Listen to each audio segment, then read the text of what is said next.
Saludos, Masters de Star Wars. Yo soy la sombra del Imperio. ¿Qué? La sombra del Imperio. Se ha estrenado por fin el capítulo 4 de la temporada 3 del Mandalorian en esta época con sabor a Beskar. Uno titulado como El Expósito, y uno que hace honor a su nombre viendo aprendices por todos lados, asumiéndose como tal, por ejemplo, en el clan de la Herrera desde Ragnar o el propio Grogu, o también como Bo-Katan como una iniciada o expósita de este culto.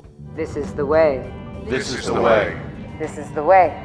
This is the way. Es así que, continuando con esta tradición del canal, que revisaremos un total de 38 curiosidades, easter eggs y referencias que quizás no todos vieron del capítulo 4 de esta serie. Unas curiosidades que apuntan hacia otros contenidos de la saga como cómics, novelas, series, videojuegos o películas. Por lo que a partir de este momento, Masters, debo advertirles que habrá spoilers de este episodio del Mando por si no lo han visto aún. Así que arrancamos en primer lugar viendo todo tipo de Mandalorians entrenando con sus juguetes, ya que usan ahí misiles, vibrocuchillos, lanzallamas, blasters o dardos o hasta cómo usar jetpacks, y Bo-Katan los ve asumiéndose cada vez más como un miembro de este clan al haber estado antes deprimida y sola en Kalevala. Pero esto sirve para darnos contexto de cómo esta cultura de guerreros son entrenados desde niños para ser tan buenos, Masters. Y aquí también vemos unas nuevas criaturas que son muy similares a las babosas con caparazón Dogma, esto de la serie de Rebels en el planeta Atolon, unas que también aparecen en los concept arts pero son distintas, y hasta por un momento nos engañan con que Grogu entrena en la fuerza moviendo rocas, pero son estas criaturas. Y vuelve Ragnar, el sobrino de Jimmy Kimmel, a quien vimos en el primer episodio de esta temporada recitando el credo, y es muy evidente todo el episodio como confirma Paz Vizsla que él es su hijo, aunque la pregunta aquí es con quién lo tuvo o con quién lo crió. ¿Será acaso que su madre es la Herrera, Masters? Así que básicamente esto confirma nuestras sospechas desde la escena del ritual de la Casa Vizsla, cuando se ondearon los estandartes donde se le dio el casco a Ragnar, y tal cual Paz se mostraba como todo un orgulloso padre. ¿Quién te dijo? Yo te dije. ¿Quién te dijo? Yo te dije. También aquí ahora sabemos los rangos del culto Mandalorian, habiendo expósitos, luego aprendices, hasta que te vuelves un mandaloriano debidamente entrenado. Y esto es idéntico a los rangos de iniciado, padawan, caballero o maestro de los Jedi. Y lo curioso también es que Grogu aquí usa la fuerza como los antiguos rivales de los Mandalorians, unos que sabemos que conoce bien la Herrera, y en realidad a ningún mando parece importarle que sea una especie de Jedi. Así que tenemos aquí a un Jedi Mandalorian en potencia como Tar Vizsla, el primer Jedi Mandalorian que creó el sable oscuro. En el 5, el Mandalorian de casco naranja, que sirve como juez en el duelo sparring de dardos entre Grogu y Ragnar, es interpretado por Jason Chu, un actor de dobles aquí en el Mandalorian o en series como The Boys o hasta en Marvel, Masters. Después Bo le pone a Grogu una muñeca con dardos mandalorianos y le dice que su papá era igual que Din porque se siente muy orgulloso de él. Una bonita referencia a su pasado sobre el duque Adonai de la casa Kryze, que reinó todo Mandalore hasta la guerra civil mandaloriana. Justo el padre de Bo y de Satine Kryze, a quienes vimos juntas y hasta enfrentadas 29 años atrás en su juventud en Clone Wars, y esto nos habla también de que Bo tiene 51 años en los tiempos de esta serie, Masters. Y si ustedes son creyentes del Bocadín, Masters, Bo en realidad podría estar aplicando un Padme, un Han o hasta un Kylo Ren con Din Djarin, ya que por lo menos es entre 15 o 16 años más grande que Din Djarin, que como sabemos era un niño de alrededor de 6 años en Clone Wars mientras ella estaba en su juventud pasando los 20, así que se llevan de edad como una década. Ojo que Grogu al vencer a Ragnar no solo comprueba sus poderes y toma confianza para mostrarlos, sino que de cara al futuro esto también siembra una rivalidad entre los dos hijos, al igual como hay cierta rivalidad sana por los dos padres, como un día atrás Paz retó a Din por el sable oscuro en el libro de Boba. Aunque claro, ellos entrenan con dardos de combate infantiles que son algo así como balas de paintball intergalácticas, emulando con esto a los sables Jedi de baja potencia que no cortaban, que tenían los niños iniciados del templo Jedi que vimos usar en las precuelas. En el 10, al escuchar a Paz regañar a su hijo Ragnar, no solo vuelve Tye Fletcher su actor para interpretarlo, sino que también vuelve la voz no acreditada de Jon Favreau a interpretar a este mismo personaje, como ha pasado en todas las series live action donde hasta él tiene su propia figura. One doesn't speak unless one knows. Y el pterodáctilo alado que se roba Ragnar es en realidad una nueva criatura en el canon, un depredador como sacado de Jurassic Park, porque todas las bestias en ese planeta son dinosaurios, Masters. There's always a bigger fish. Después, al ver una persecución por el cañón, la bestia vuela demasiado lejos y a todos los mandos les falla el jetpack. Esto, Masters, porque esas mochilas apenas tienen un rango de combustible máximo entre 1 y 5 kilómetros de distancia. y al ver el mapa del nido de la bestia en las colinas, Bo dice que no son montañas más altas que las Kirimoru, unas montañas que escalaba de joven durante el entrenamiento básico, y estas a las que hace referencia estaban en el mundo de Mandalore cerca de un lago, y estaban también rodeadas de un denso bosque, y eran la sede del clan Skirata, que tenía edificios circulares semienterrados que se camuflajeaban en el terreno verde, unas que existían desde Legends en la novela Orden 66 Republic Commando. Y leer más tarde menciona al equipo Shriek-Hawk, y ella se refiere a un grupo de 4 mandos que los acompañan en esta misión, y estos también salen hasta entrenando en un principio. Pero ellos, Masters, llevan el nombre del halcón Shriek de Mandalore, que también es llamada como Jai-Galaren Mandoa, una ave extinta en un cataclismo milenios atrás. Y lo doblemente curioso es que justo el emblema de la Guardia Letal, a la cual perteneció la Casa Vizsla o Bo-Katan en Clone Wars, es justo el halcón Shriek en posición de ataque por su presa. En el 15 hay una gran rima entre Mandalorian 1 y 3 Masters, no solo con Grogu recibiendo una enseñanza de parte de la herrera mientras le forjan una nueva pieza de Beskar, sino que esto está tan bien montado que los martillazos son usados como un elemento que evoca el recuerdo como golpes del pasado. Y no solo con Grogu, que gracias a esto recuerda la Orden 66, sino que esto fue un elemento idéntico en Mando 1, con el niño Din Djarin oyendo los martilleos y recordando cómo sus padres fueron desvividos por droides separatistas para así ser rescatado por los mandalorianos de la Guardia Letal.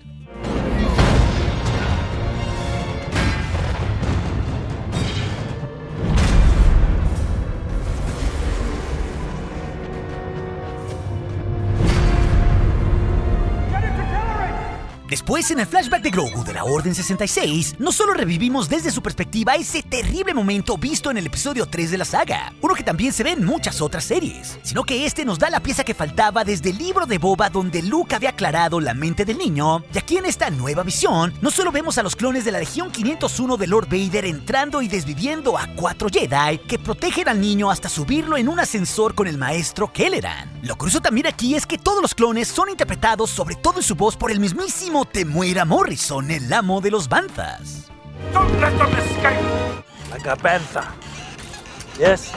Y en un pedazo de referencia descubrimos que el Jedi que salva a Grogu del Templo Jedi, defendiéndolo de docenas de disparos con su sable verde y otro sable caído, es justo el maestro Kelleran Beck, un Jedi que hacía lo mismo que Yoda o Tera Sinube, que supervisaba a los iniciados y a los Padawans en sus pruebas. Y sí, Masters, él es interpretado por Ahmed Best, el mismo actor de Jar Jar Binks desde las precuelas.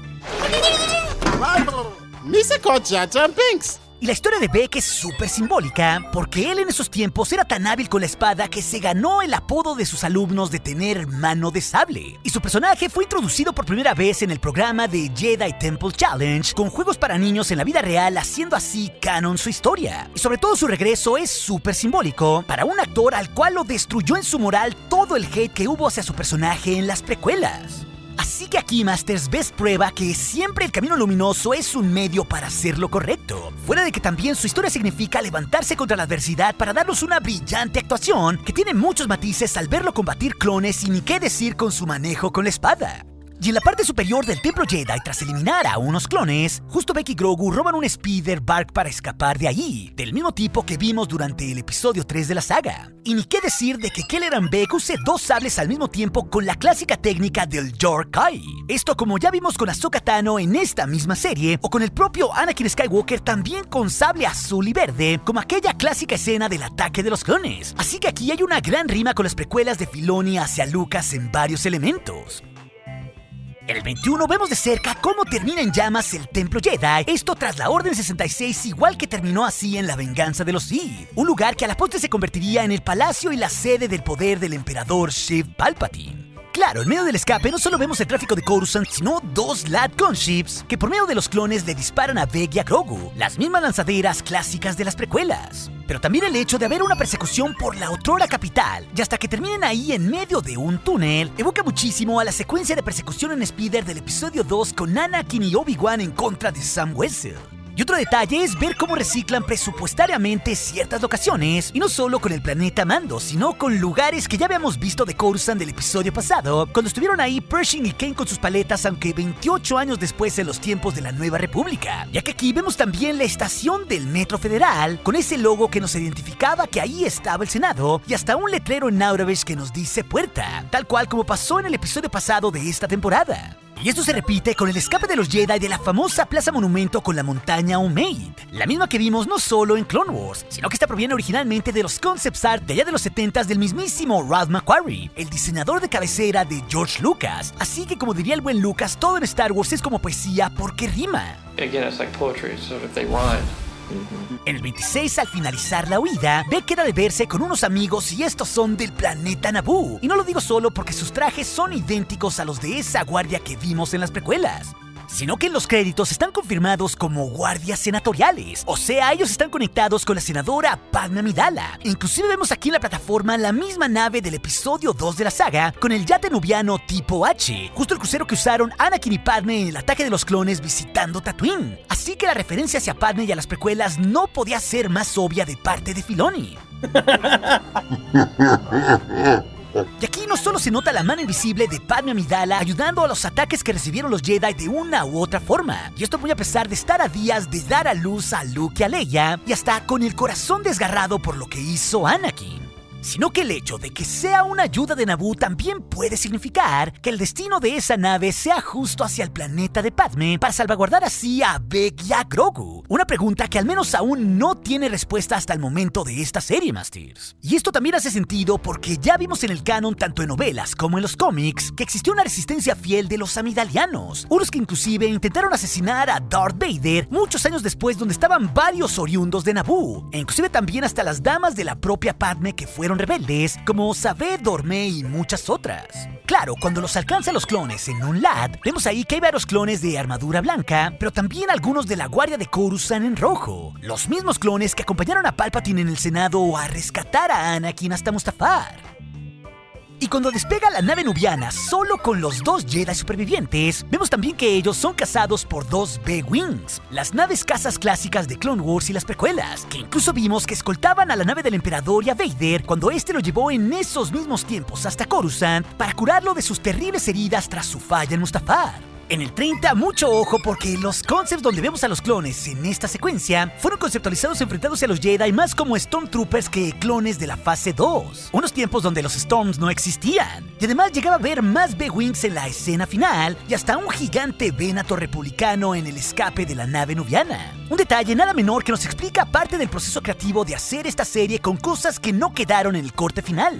En el presente, la Herrera nos dice que es una tradición en su cultura que cada uno done a los expósitos una pequeña parte de lo que gana en algo así como el diezmo, tal cual evocando lo que hizo Din Djarin en la temporada 1 con todo el Beskar que ganó, o con la lanza de Beskar en el libro de Boba. Y con ese metal donado, es justo con lo que Grogu obtiene la próxima pieza de su armadura que tiene el logo del Mudhorn como todo un expósito. Y al llegar al nido del raptor alado, vemos en el suelo un poco escondido un casco mando de otros niños que se comió, tal cual como señaló Paz que esto ya había pasado antes queriendo evitar que se coma a su hijo. Y Bo-Katan, cuando intenta salvar al niño y la bestia le pega con el ala haciéndola caer, ella termina perdiendo ahí una hombrera con el logo de las Night Owls. Y esos logos los llevaba en su armadura desde Clone Wars, que estaban relacionados a su fiel grupo de féminas donde perteneció Ursa Wren, la madre de Sabine, que este último personaje lo veremos en la serie de Ahsoka en el live action. Pero también aquí con Bo se le desgarra su máscara. Y esto es como una metáfora, Masters, de que está dejando su pasado atrás o cambiando sus viejas ataduras para ser una nueva persona. Y esto explica por qué hasta podría portar una nueva armadura reforzada más adelante. Porque no nos olvidemos que ya comenzó a tener una nueva pieza plateada distinta al azul que antes tenía. Y hay que señalar a los 3 polluelos de aves que quedaron sin mamá en el ciclo de la vida gracias a estos mandos, Masters. Aunque bueno, ellos resarcen la cosa terminando adoptándolos como 3 expósitos, haciendo más evidente la referencia al título del episodio, para así en un futuro entrenamiento llegar a poderlos volar. En el 35 ahora conocemos cómo es un festejo mandaloriano cuando todos reciben tras el rescate a Bo-Katan, a Ragnar y al resto. Esto con los mandos aplaudiendo pero chocando sus armaduras en señal de felicidad. Un detalle sutil pero revelador sobre su cultura. Y ojo que la propia Bo-Katan recibe el emblema del mitosaurio en su hombro en lugar de los búhos. Y ella ahí comienza a abrirse sobre esa verdad que vio en el episodio 2 al haber experimentado a una de esas bestias en las aguas vivientes en Mandalore. Así que sí o sí se viene un retorno eventual a ese mundo para probar lo que dijo, porque por ahora la Herrera no la toma en serio, pero la líder del culto ya nos dijo antes que la venida del mitosaurio marcaría una nueva era profetizada para su pueblo, así que de cara al final se está planteando una especie de resurgir mandaloriano tras la terrible purga del imperio que vivieron. songs of eons past foretold of the Mythosaur rising up to herald a new age of Mandalore.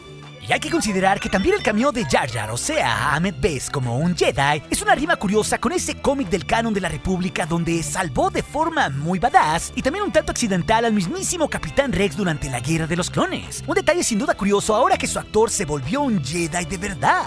Finalmente, en el 38, en nuestra reflexión final, en este capítulo no solo se conjunta la brillante foto de Dean Conde con la dirección de Carl Weathers, los dos demostrando su experiencia, sino que en realidad este episodio resuena para darnos cuenta que los mandalorianos o los Jedi defienden en realidad valores universales, cuidando de los más pequeños como pasa con el clan Mando y Ragnar, o con los miembros de la Orden Jedi dando su vida en la historia de Grogu. Así que todo esto hace que sea una temática muy cohesiva, dándonos una mirada de por qué los Jedi o los Mandalorian no son en realidad tan diferentes entre sí.